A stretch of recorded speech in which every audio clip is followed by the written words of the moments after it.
Hi guys and welcome back. So today I'm going to be showing you how to make an opera cake. Let's begin.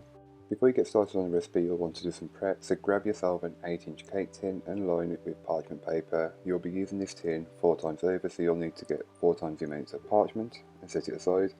To start on the recipe, you'll want to make the ganache sponge. To do that, grab yourself a mixing bowl and place in your egg yolks, followed by the sugar. Then place this on a mixer over a medium-high speed until the mixture is lighter and fluffier. Set this aside as you make the other elements.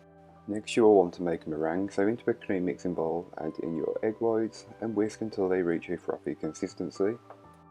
Once the egg whites have reached a frothy consistency, you can then add in your sugar a little at a time and whisk well until the sugar is fully incorporated. You should be able to notice the meringue becoming more smooth and glossy and holding its shape better, and that's completely fine. You don't want a stiff meringue, you want it to reach a soft peak.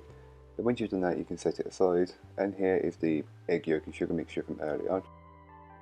You will then want to pass your dry ingredients, which are the ground almonds and plain flour, through a sieve, and you'll want to do this 3 times in total to remove any lumps and impurities that may be in the mix and that could ruin the end result of your sponge.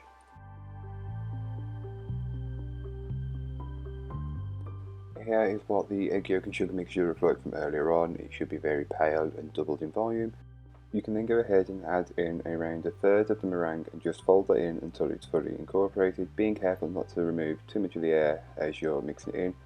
If you do, you may need to restart the whole process again, as your sponge may be flat and won't rise very well or taste very nice.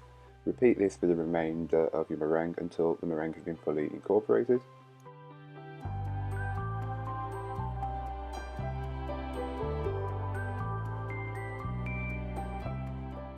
And then it's the same process for the dry ingredients, so you'll just want to add around about 1/3 of the dry mix at a time and fold it in until it's fully incorporated. There shouldn't be a trace of the dry mixture at all, so you may need to work it a bit, but try not to knock all of the air out that you've worked in with the egg whites.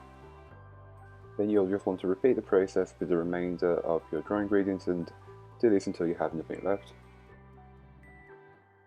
Then you can go ahead and divide the cake batter by 4 and then add an amount into the cake tin, as you'll want all of your layers to be roughly consistent. Just spread it out, it will be a very thin layer, but don't worry, this is what we're looking for.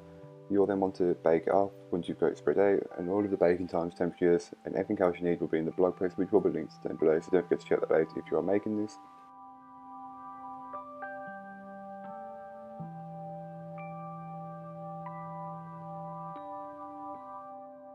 So the next step is really easy. It's the coffee simple syrup. So grab yourself a small saucepan and into it place your granulated sugar, your instant coffee and water, whisk together, then place on the hob over a medium-high heat and allow it to reach a boil.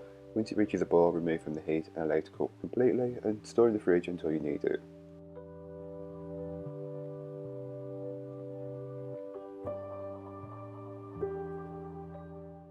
Then to make the coffee buttercream, grab yourself a medium-sized saucepan and into it place your granulated sugar, instant coffee and the water, then whisk together until everything is fully combined. Then place on the hob over a medium-high heat.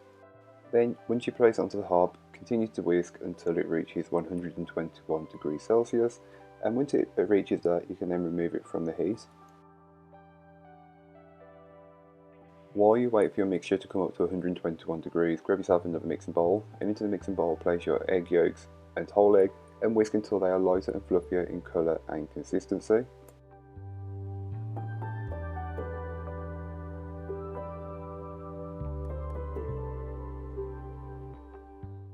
So once your liquid mix has come up to 121 degrees and your egg yolk mixture has doubled in size, you can then go ahead and steadily and slowly pour over the coffee syrup into the egg yolk mixture.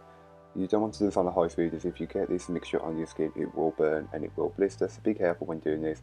Get all of that mixture into there and then just whisk on a high speed until you can touch the bottom of the bowl. Once you've achieved that, you can then start adding your butter a little at a time, ensuring it is fully incorporated. Just keep adding your butter until it is fully incorporated. The mixture should be thick and look like a spreadable buttercream.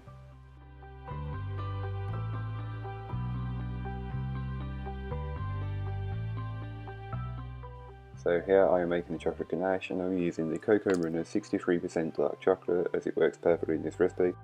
So weigh your chocolate into a bowl and set aside. Into a saucepan, add in the double cream Place on the hob and allow to almost reach a boil.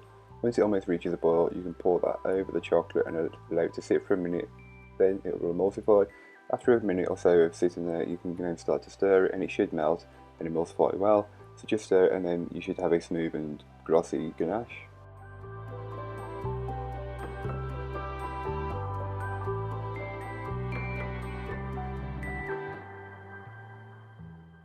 Once you've got all of those elements made, you can start the assembly of the cake. So grab your first layer of sponge and generously brush it over with the coffee syrup you made previously. Then on top of that, you'll want to add a generous amount of the coffee buttercream, but make sure it's around the same thickness as the sponges. You want all of the layers to be consistent. Spread that out until it's level and consistent. Then place back into your cake tin so it's got sort of a mold shape. And then you'll want to repeat the process of soaking the sponge with the coffee syrup, but this time topping it with the chocolate ganache and spreading it out until you've got a consistent level and layer.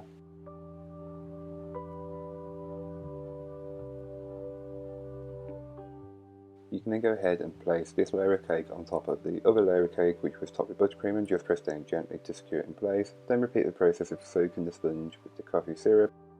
Then you can top that with the coffee buttercream and spread it out until you have a consistent layer.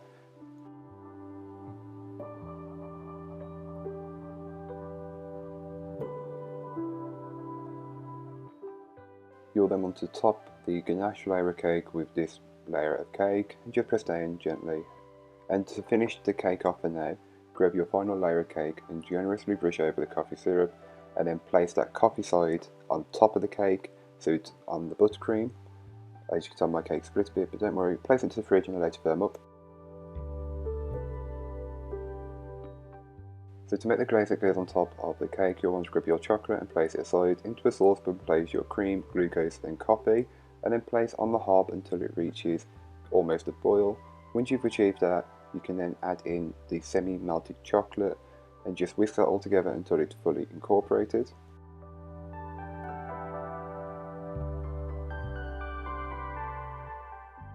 As you are whisking, you will notice it becomes smoother and glossier. This is completely normal and what you are looking for.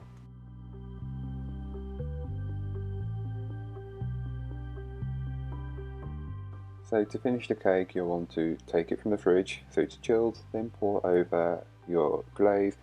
Mine was a little bit thick as it sat for a bit too long and I didn't want to reheat it, as when you do that sometimes it makes it a bit lumpy. So I just spread it out as best as I can. You want to get it as smooth as you possibly can.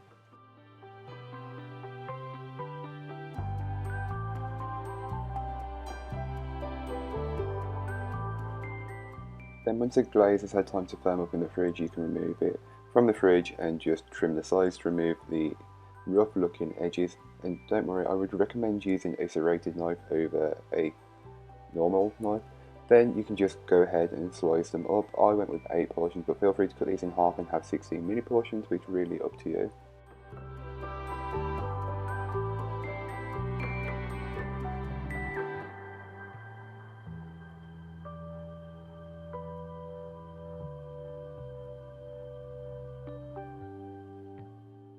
So thank you so much for watching, I hope you enjoyed. If you did, don't forget to like, comment and subscribe for more from me, and I'll be back again on Thursday with another video, so join me then.